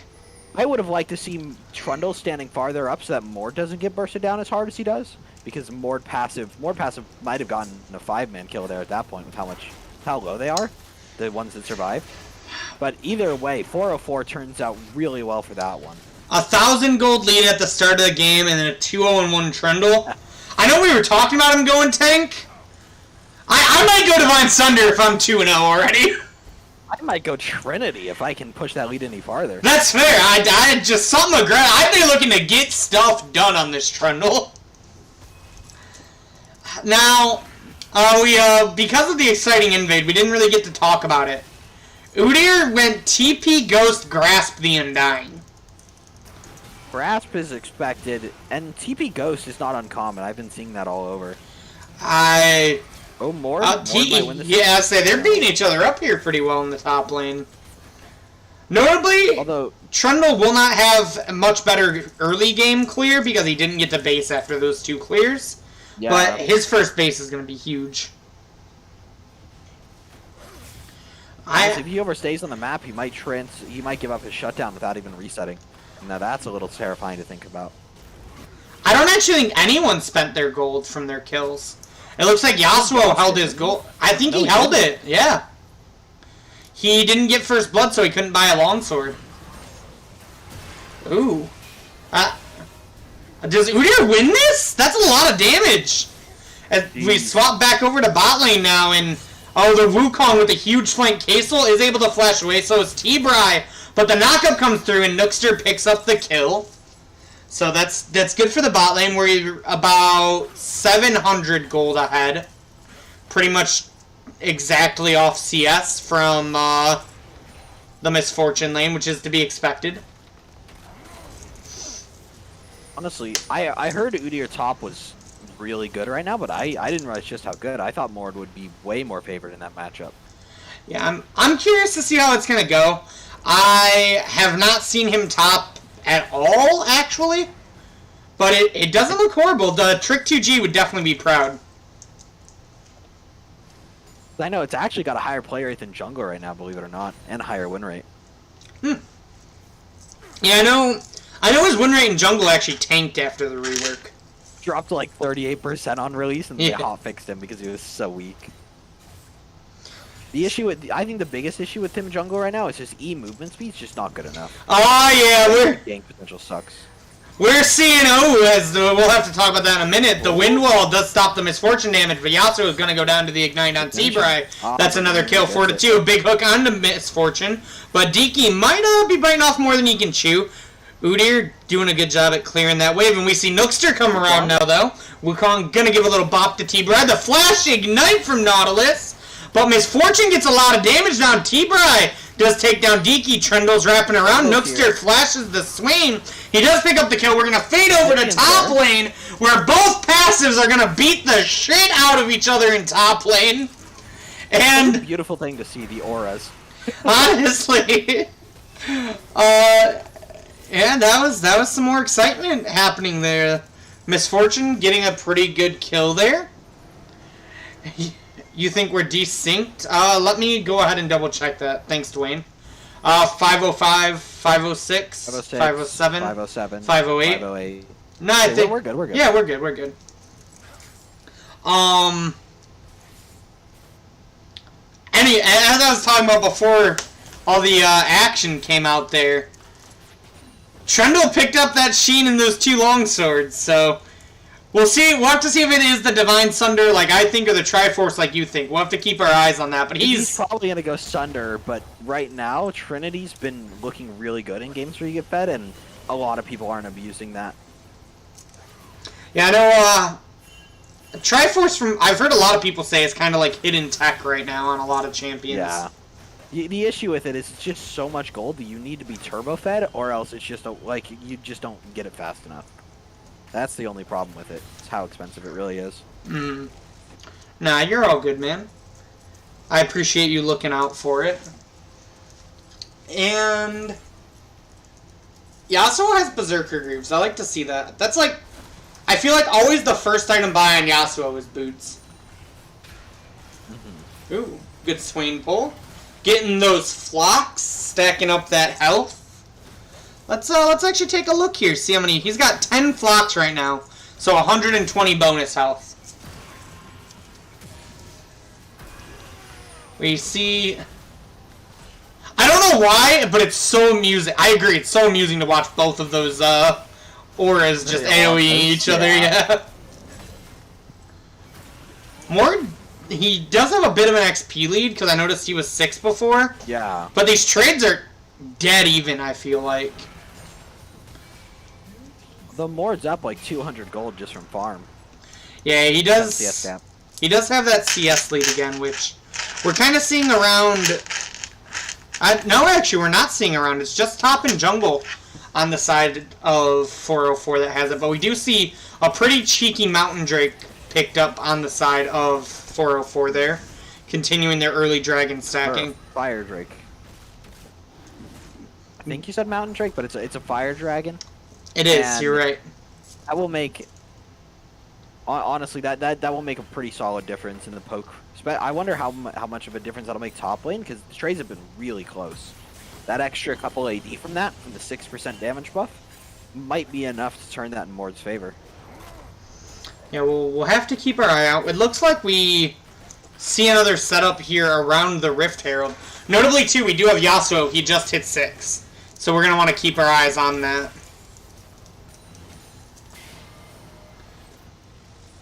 Looks like MF is taking a reset here. I'm really impressed that Yasuo was able to catch up on CS, though. That matchup, I feel like Yasuo should not be ahead on CS.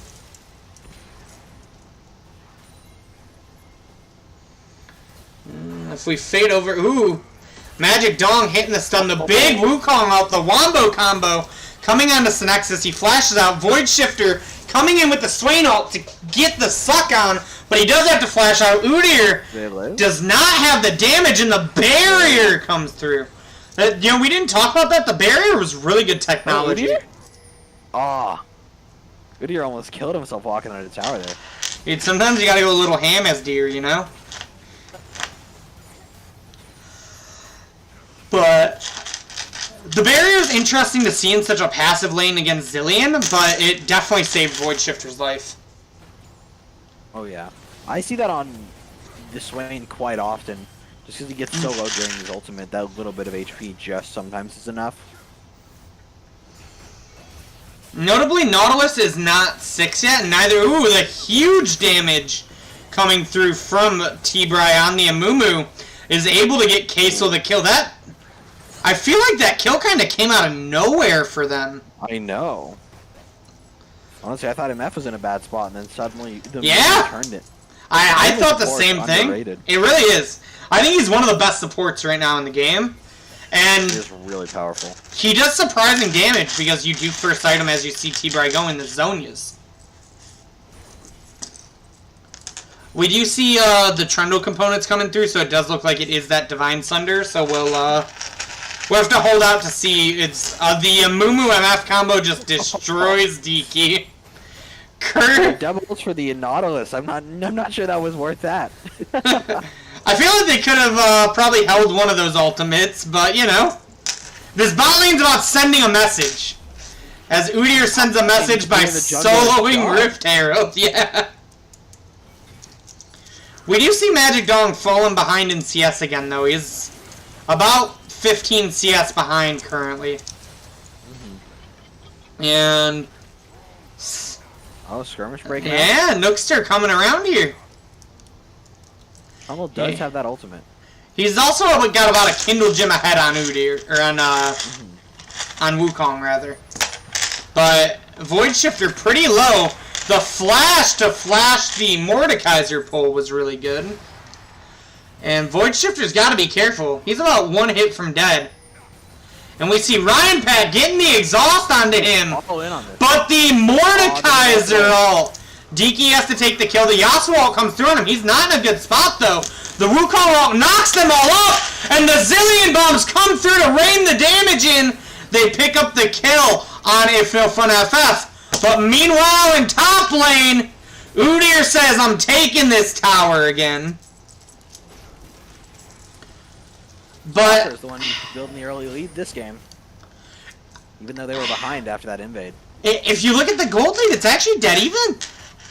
It's about a 200 gold lead currently, which is probably going to get cracked open once this tower opens up, actually. So, yeah. Although the gold lead top lane's Udyr's up 700 on him. That's going to be a really painful lane to fight now for Mordekaiser. Now, the one thing they do have to be careful about, 404 has some big item spikes in the bot lane with Zhonya's and Eclipse done. Oh, that is. Zhonya's Rush on Amumu, is that common for support? It is. It's his normal item. As we see the 2-man ulti hit there, the combos come through, the double kill is picked up. That bot lane combo is terrifying. It is one of my favorite Misfortune combos, if not my favorite. And Udyr's going balls deep. He just first item to Hullbreaker. Honestly, I think that they're playing around the Misfortune Amumu combo, saying we're not going to team fight, we're not going to give them the potential to pop off with that. We're going to have Udyr in the side lane, and someone has to answer him always. So they never get a good 5v5 in. That's what he's praying for right now. And Mordekaiser is behind enough that I don't think he can answer him alone. Yeah, 1,500 gold lead now. T-Bry might be able to answer Nookster here, though, but Ryan Pack is able to come through and separate that. Do they have any CC to set up this Yasuo wall? Clipmaster comes through the Zhonya's, though! But he is going to get stunned up. Swain's going to come through with the ult. Clipmaster's going to take down T-Bry, but Synexus is taking a big ol' bite out of Diki. But the big double Yasuo ult! But they did it into Swain ult! You can't Yasuo ult the Swain ult, you're going to lose that fight! But meanwhile, the fight in top lane, the Magic Dong is taking a lot of damage, but he's also dishing a lot out. Hullbreaker keeping those resistances up. He hits the stun, and he does not get the 1v1! If No Fun FF has the perfectly timed W to stay alive, and this game just completely turned back into 404's favor. That lead is just gone for them. That's a huge turn of events for 404. 404 is in this game to win. And on top of that, they picked up the Ocean Drake after that. We were on a Hextech Soul. They're 2-0 on Dragons. And what, in my opinion, is the most strongest soul in the game. I don't know why they're not sending the Udyr bot. They got top tower a long time ago. Bot tower's still full HP, and they're just sending Udyr top. I think that's a really big mistake. You're not allowing the split pusher to get his job done effectively. Yeah, you gotta allow him to start working on these tier 1s before he can work on the tier 2s. Exactly. Some Lee Yas needs to go mid. Yeah, and he just dies there. Synexus just does enough damage that T-Bry ult can kill him. Yeah, this is not where you want to be on the side of Sakura this game. Now, they do have a point where Misfortune ult doesn't have a lot to follow up with. So this might be the point where they can look to fight if they can get a good Wukong ult. Oh, the flash. Was that the flash in the Misfortune there? Yeah, I seen it. I didn't catch it fully, so I'm not sure how needed it was. The hook. I don't think the hook reached, but I think she was scared. We see Synexus going full hog mode this game too. He's got the Tiamat now, so he's building Titanic second item. He's really using that lead to his advantage. I think putting him on a jungler like this is really making a difference too. A jungler that wants to play aggressive and fight early. Yeah, it allows him to use his strengths to his advantage, I feel like. Exactly. We do see... That's why I play Zac. The big Wombo comes through. The Kaisel takes a lot of damage here, but does go down to the Yasuo. The Mordekaiser TP, though. Diki falls to If No Fun FF. Ryan Pack taking a lot of damage as he's trapped in that Death Realm. Magic Dong TP down here. Ryan might have the moves, though. Does go down to the double kill. I don't know if he's going to get out, though, as the Zillion Bombs slow him down to pick up the kill. And Trundle, meanwhile, just takes mid, though. So I like 404's return at that point. Mordekaiser got 2 kills, and Trundle got mid tower. Udyr's lost his entire lead as well. He's only like 200 gold up after having nearly a 2k gold lead. Yeah, and with Mordekaiser now having Riftmaker, I think he might even win that 1v1.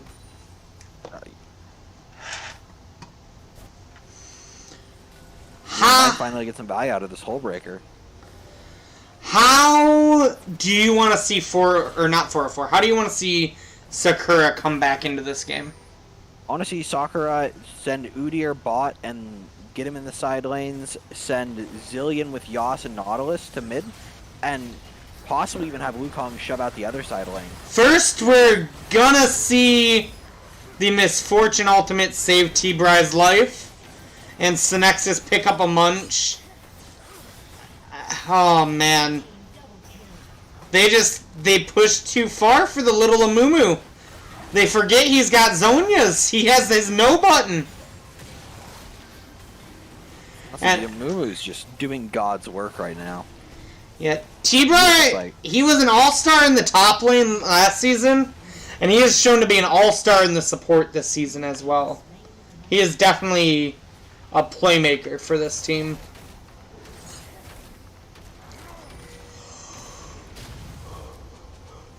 Synexus is able to beat up that tower a little bit, or the blue buff a little bit there.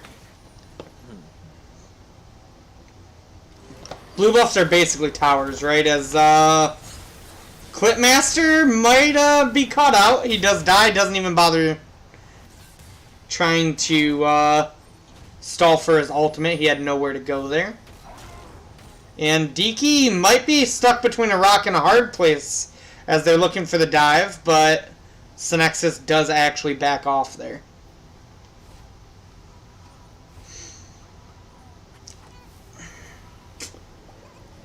How do you feel about the Grievous Wounds purchase for Void Shifter already? I feel like there's not a ton of healing from Sakura. I don't hate it, just because Yasuo has Shield Bow, there's Divine Sunder on Wukong.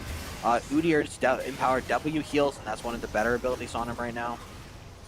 Okay, that's fair. Realistically, it's not a bad pick, but it's also, I don't know that it's a good one either. Like, I can see the reasoning behind it, at least. We'll have to see how it goes, but first we're going to see how this fight goes. As we have Swain getting the ult, he is able to pick up that killing spree onto Magic Dong, and Misfortune's going to clean this up, and this is, we've had 34 kills in 19 minutes. You'll love to see that. But yeah, this is a volatile game. This game is fully in control of 404, I feel like, though. 404 game. It's 404's game to lose, really. Yeah. Like, they have this game, they just can't afford to lose their lead and throw it. If they push for an inhib this early, I don't think I actually like that. Getting an inhib early, that's just gonna give free farms to the other side and allow them to come back. The only way I like it is if they pressure to try to, like, close the game out, but we'll have to see. The Misfortune ult just melts. Ooh. And we might see the end a lot more sooner than I thought. I was going to call for a Baron into end, but they might just look to push with the Dancing Shelly here. They would like this inhib call more if they had other towers, but the outers on both on both side lanes are just still up. The only thing, like I was saying, if they walk Baron here and can take Baron and are literally just trying to end the game within Baron, yeah, I think it's fine. But otherwise, I do agree, yeah. It is a lot of gold. It's risky. It's a risk that I don't think they need to take to secure the game. Mm-hmm. That's the way I'm looking at this. Oh, the TP top from Udyr. Oh no. I don't know if this is where you want to be, Udyr. You know, the Hallbreaker might have went a little to his head. Kasel's now on a rampage. He had no respect. He just assumed they'd reset and not go for Baron there. Yeah, that seems to be exactly what happened, and Now, after picking up that kill, we'll see that reset with an 8,000 gold lead for the side of 404. Oh, Mordekaiser actually stays to collect this top wave.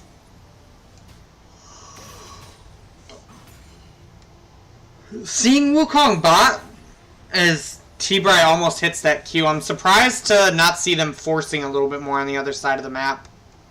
Yeah, I would like to see much more pressured Baron. Yeah, I feel like they were just waiting for this drag. Yeah, you see them actually ping it right there. It looks like they're calling for the Hextech Soul, but if your play is the Hextech Soul, I'm not sure. Oh, we might see Wukong just get deleted, but he is able to get away with the clone there. I feel like the inhib play doesn't feel as good if you're playing for Soul. Agreed.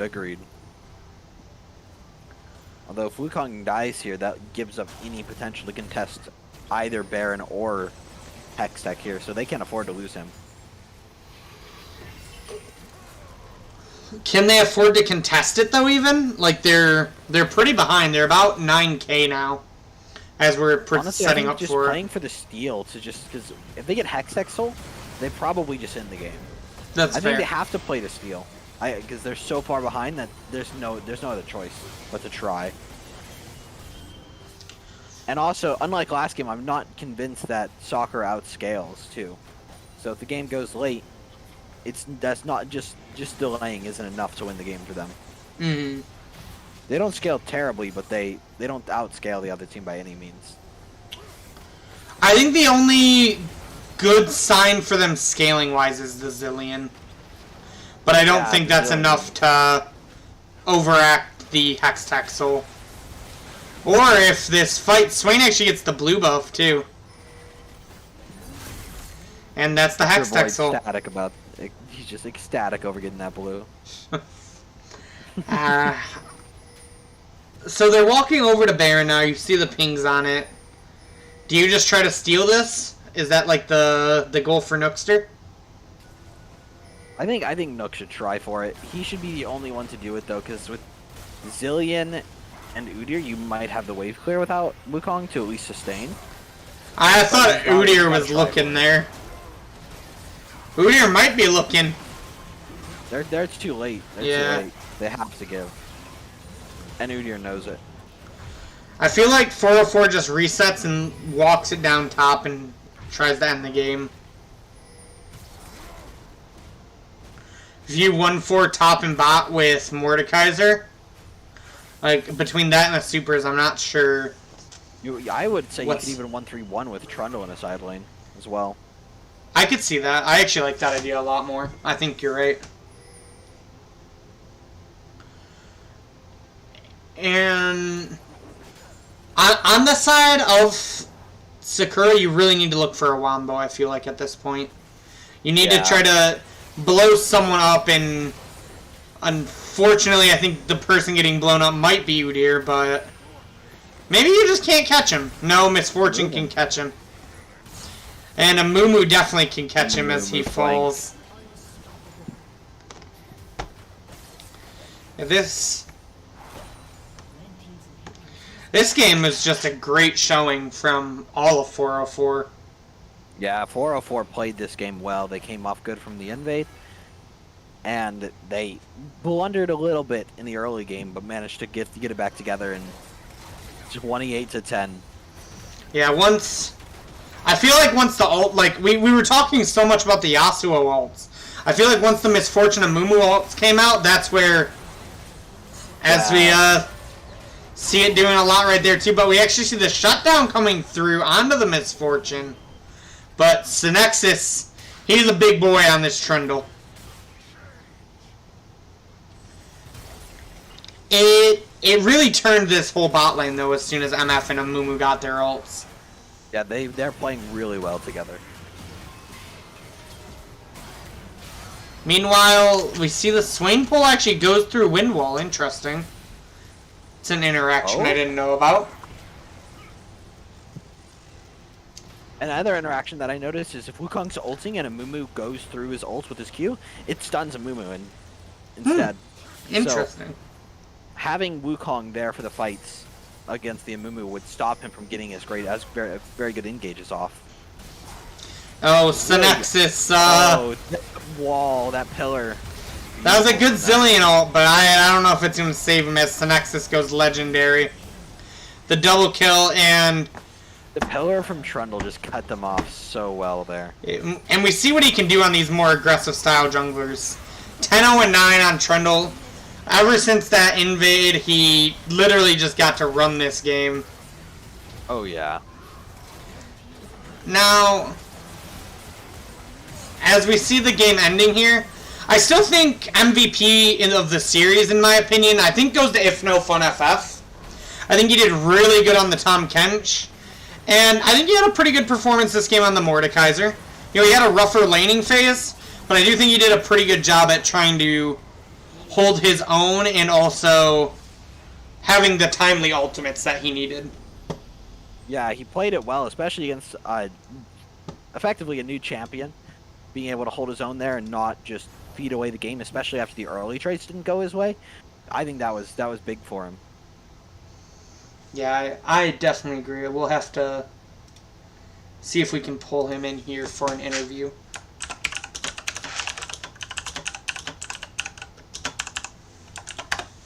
Go ahead and message them, see if we can't get him in here. But overall, you know, this game was a bit of a stomping, but we did see points from Sakura this game, and game 1 was very competitive in my opinion.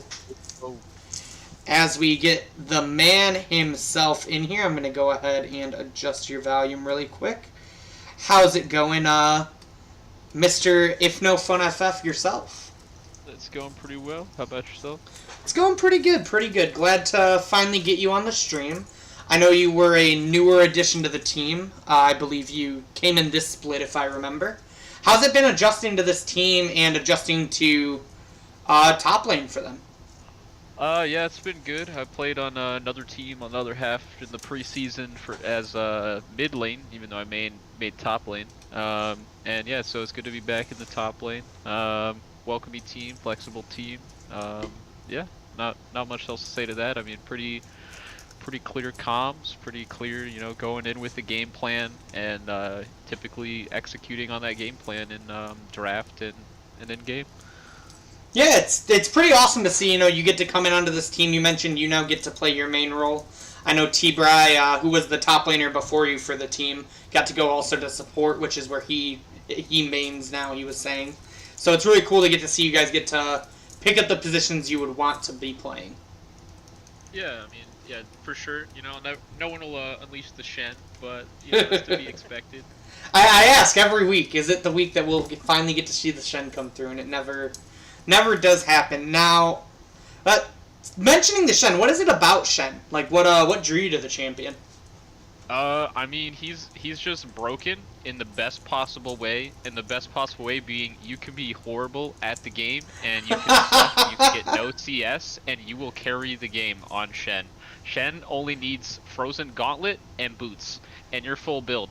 That doesn't mean that you know, obviously don't keep building other items, but all you have to do is R at the right time, show up with the E, and you got that slow, and you win the game. And oftentimes your E flash will, you could just stun their whole team, and it's a GG. So champs busted. The win rates show it.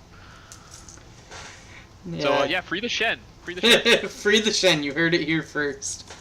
Moving back into the series a little bit. Game 1, really the game that I feel set you up for, you know, the MVP of the series. You had a really stellar performance on Tahm Kench, where you really got to push that lead from Ornn leaving lane, and you got to use it to not only protect your team, but also punish by applying a lot more CC to that Kayn. How do you feel, like, what led to you being able to push that lead as well as you did on the Tahm Kench, a champion most people wouldn't think of as someone that if you give gold would be a big deal? Yeah, I mean, from my experience, if you give gold to a Kench, you're not killing the Kench. And yeah, I mean that's definitely a rough spot to be in. So once they picked Ornn, I'd already planned to possibly play Kench into Ornn depending on how our team comp was looking. Definitely wanted a tank, and who's the guy who's tankier than Ornn? But the catfish himself. So yeah, I don't know. I think laning went like pretty well. I don't know. I kind of let him be the aggressor because I knew that their Kane wanted to try to get red form, and that's kind of hard to do against our team comp unless he's camping top. So with that in mind, I pretty much was just trying to play it safe, intentionally not push first wave, just act a little scared, continue farming up, and then as you saw, they had a lot of roams where Ornn kept like roaming off without that much objective. Like some of the times they're objective, other times not. And since I had TP, I could try to counter that some amount of the time, but yeah, me being able to pick up second tower and get a lot of plates was pretty big. And Senexis on Echo kept Ornn hanging around that bot jungle there, so that was all, you know, we were all aware of that, knew that we didn't want to fight there, but hold Ornn and just keep putting gold on the Kench in the top lane. Yeah, absolutely, and that seems like very good comms coming out of the team. I'm glad to see, you know, that you guys are synergizing so well. Sai, do you have any questions for our man FF himself? No, but I just wanted to say I respect you playing a Protect comp in Game 1 effectively as the sole tank, because it's hard enough to do when half of your team is tanks. Yeah, I mean, it helps a lot looking just at the draft for both drafts. I think we felt pretty confident because yeah, they have Ornn and Kane can definitely be a nuisance, but like realistically, unless Zillion's landing both bombs, he's not really blowing anyone up. And his R is just like, you know, kind of a more of a, oh, my team is inting, let me save them real quick. From we noticed a lot of gameplay from Mr. Master, and since their support is also like, you know, Yumi attached to people, basically like besides Ornn R, we don't really have to fear anything. Like you dodge the Ornn R engage, so that has to be like really on point for them since they don't really have follow up besides Kane, and then we just focus Kane, and their team doesn't really like quote do anything unless they're able to get like a good setup for Sivir, and yeah, so that's pretty much just what we were trying to work around. Awesome. So, I think that is about it from us. Do you have anything before we close up the stream that you want to say to the audience, the other team, any shout outs, any last minute words? Yeah, I mean, my boy, the Magic Dong, the Heimer God, you know, someday you'll get to see his Heim unleashed.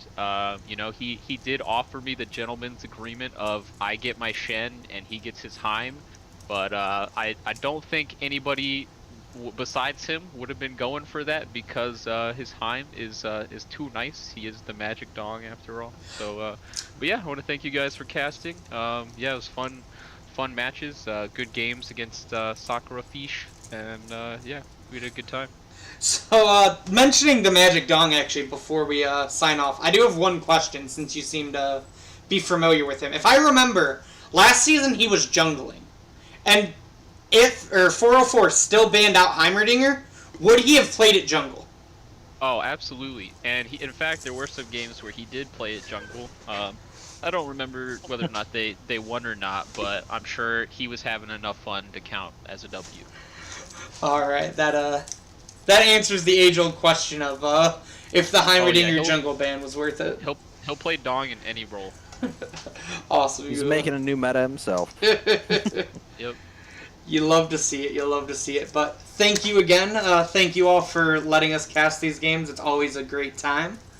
And I look forward to the next games. I know schedules are going to get a little harder because I am also starting up a league soon, but I'm definitely still going to try to set up things with Void to hopefully continue casting these for you guys. Yeah, thanks so much. Absolutely. With that, I think we are going to call the stream the ends. Thank you again, Sai. It was a ton of fun.